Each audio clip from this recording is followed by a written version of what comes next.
Oh, the haters, they're gonna hate this one. We've got this pet project, our little secret hideaway, and it's a log house.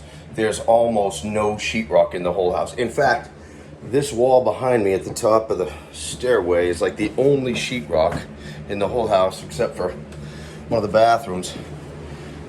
So it's got all these beautiful wood walls, wood ceiling, wood everywhere. And if you know me, you know I'm a wood guy.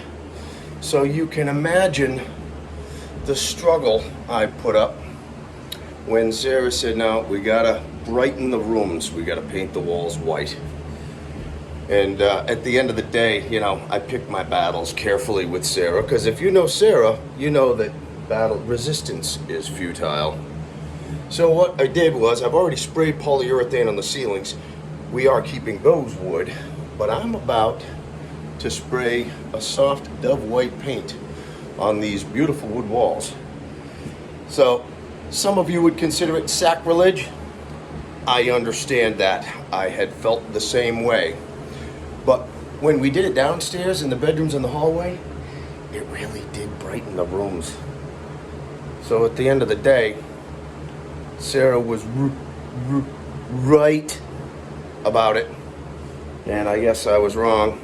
Besides, happy wife, happy life. And it's going to brighten these rooms. So we're always going to have the wood ceilings and the wood trim on all the windows. You can see I've prepped it all. Wait till you see it after we spray.